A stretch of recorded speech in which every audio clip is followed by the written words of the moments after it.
preview video on Book 3 of Paradise Lost. And this is called Inside the Mind of God. Do We Like It? A preview of Book 3 of Paradise Lost. So I always review the invocation to start out. I think it's good to have some of this memorized, and I think it's, as I say in the other videos, it's good to be mindful of what Milton says he's going to try to do, right? Oh man, so the summary of Book 3, get ready, buckle up. First, we get our second invocation. Milton has to switch from hell to heaven and needs divine assistance. So he actually begins, Hail, Holy Light, this beautiful 55 line, almost like miniature little epic poem. So, as you might predict, it has to do with his own inner sin, inner blindness, his own physical blindness. He compares himself to other famous blind epic poets and Tiresias from Sophocles. And anyway, it's great. Secondly, and I'll talk about this, we literally get the mind of God. So when Milton says things unattempted yet in prose or rhyme, this is, I think, a big part of what that means. He has an incredibly difficult job. We have the Son expressing concern about what God the Father says. We have God's response and an ultimatum. And then we have the Son responding heroically. Again, we'll go through this. But what we're getting here is a heaven's eye view of all of salvation history, sort of in heaven. This is supposed to be heaven reacts to the Son's heroism. Oops. Hell doesn't react yet. That's Paradise Regained. 8 is angelic hymn to God. That can be confusing, so make sure you're marking your books. I really recommend marking these chunks, bracketing, and writing in the margins what's basically happening. It'll help you read. There's an angelic hymn to God. So if you're wondering, what do God's, heavenly angels think of him, there it is. And then we get Milton's cosmology, how Milton sees how the cosmos is structured, particularly between hell and Eden. It's really fascinating, and we get Satan on the move. Satan changing shape and identity, and he has this interaction with Uriel, the good angel that he knows, and it's this really fascinating act of trickery, so that Satan gets sort of like Google Maps directions to Eden, because why would he know where Eden is?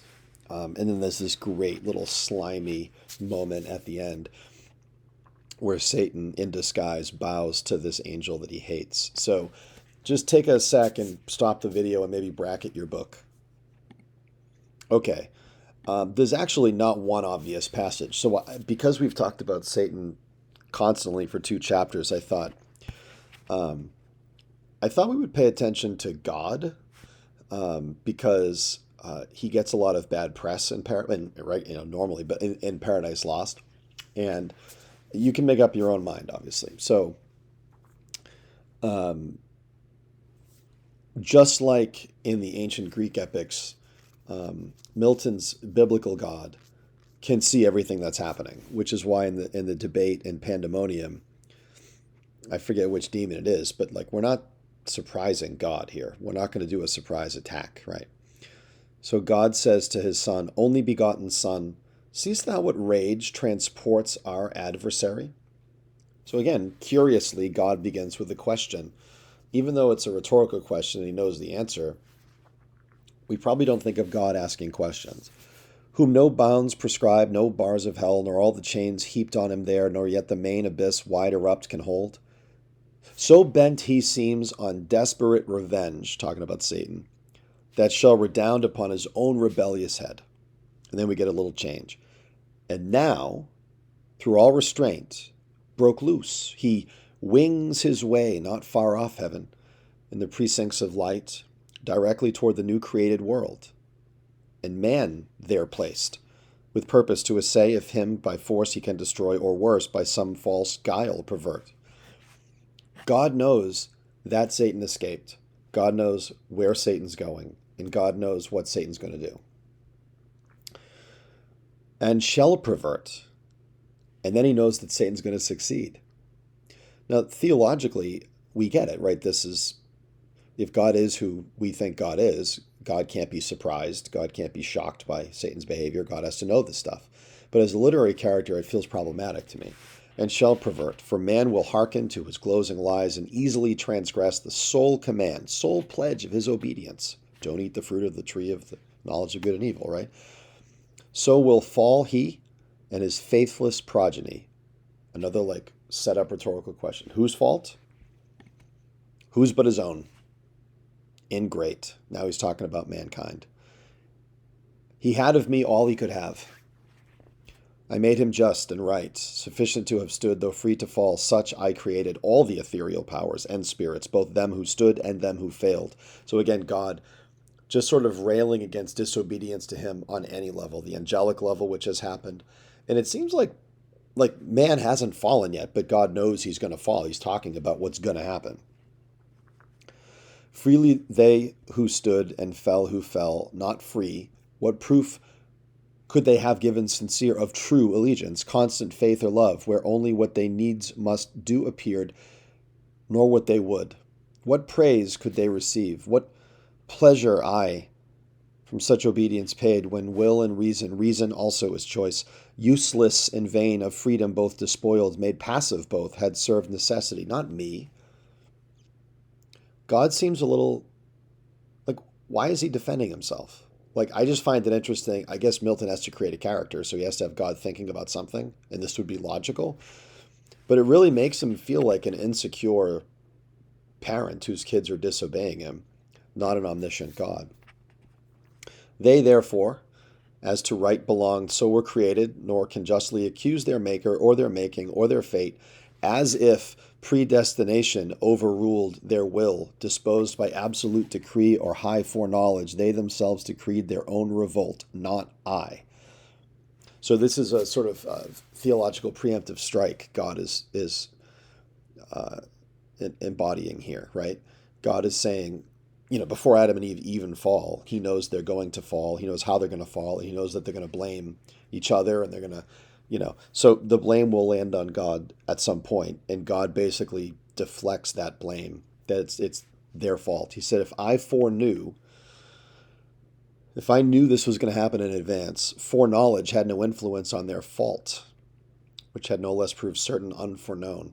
There's a lot of theological and philosophical gymnastics here, and without getting into it in the weeds too much, I think traditionally speaking,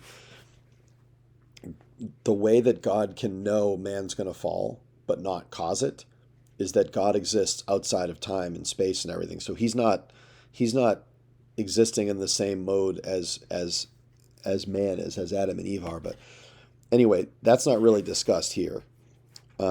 He just states the conclusions. He doesn't really give arguments. It's more like a divine version of I'm the Father, that's why. So without least impulse or shadow of fate or anything by me immutable foreseen, they trespass, authors to themselves in all, both what they judge and what they choose. For so I formed them free, and free they must remain till they enthrall themselves. I else must change their nature. So I gave them the freedom to sin or not sin. So the only way around that is if I change their nature and revoke the high decree unchangeable, eternal, which ordained their freedom. The only way I can make them perfect is to take away their freedom. Okay. And you can see Milton with his history and his, politics. His wheels are turning here. They themselves ordained their fall. The first sort by their own suggestion fell, self-tempted, self-depraved. Man falls, deceived by the other first. Man, therefore, shall find grace, the other none. Okay, so forgiving angels isn't a possibility, but forgiving man is. That's what God just said. In mercy and justice both, through heaven and earth, so shall my glory excel. But mercy first and last shall brightest shine.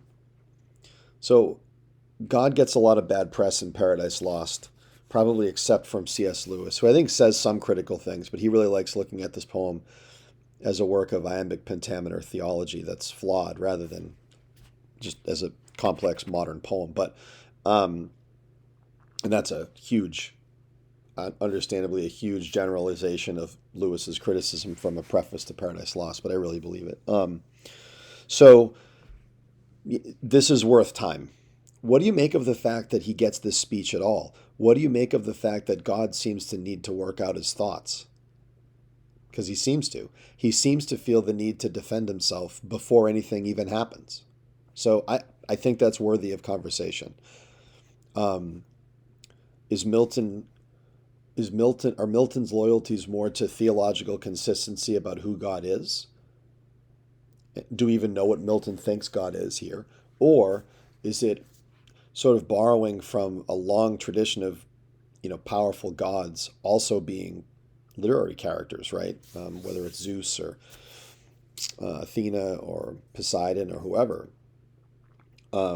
So Milton seems like he has certain commitments, or I mean, just to get this past the censors, he can't do certain things with characters like God and the Son. But how do you think he does creating God as a character? I think that's a really important conversation. Now, similar to um, similar to uh, Satan in earlier chapters, um, we have a call for some heroic action, and then one character steps up. So obviously in heaven, it's the Son. So this is the Son. This is the Son responding. Excuse me. This is the Son responding to God's, um, discussion about the fall of man, and really, really interesting. So the Son says, "Father, thy word is past. Man shall find grace, and shall grace not find means that finds her way? The speediest of thy winged messengers to visit all thy creatures, and to all comes unprevented, unimplored, unsought? Happy for man so coming, he her aid can never seek, once dead in sins and lost, atonement for himself, or offering meet, indebted and undone, hath none to bring." So man can't forgive himself. Okay. "Behold me then, me for him, life for life I offer. On me then let thine anger fall. Account me, man. I for his sake will leave thy bosom. In this glory, next to thee, freely put off. For him, lastly, die, well pleased. On me let death wreak all his rage. Under his gloomy power I shall not long lie vanquished." Oh, that was fast. "Thou hast given me to possess life in myself forever. By thee I live." Well, there again. Okay, I'll go back. "Though now to death I yield, and am his due, all that of me can die, yet that debt paid, thou wilt not leave me in the loathsome grave his prey, nor suffer my unspotted soul forever with corruption there to dwell. But I shall rise victorious and subdue my vanquisher, spoiled of his vaunted spoil." So the Son just basically volunteered as a sacrifice to help redeem mankind, and then knows in advance that he's really not going to die. He's going to rise from the dead. He's going to die, but he's going to rise from the dead. This, by the way, is before creation. This is before the fall and everything. "Death, his death's wounds shall then receive, and stoop inglorious, of his mortal sting disarmed. I through the ample air in triumph high shall lead hell, captive maugre hell, and show the powers of darkness bound. Thou, at the sight pleased, out of heaven shalt look down and smile, while by thee raised I ruin all my foes. Death last, and with his carcass glut the grave, then with the multitude of my redeemed shall enter heaven long absent, and return, Father, to see thy face, wherein no cloud of anger shall remain, but peace assured and reconcilement. Wrath shall be no more thenceforth, but in thy presence joy entire."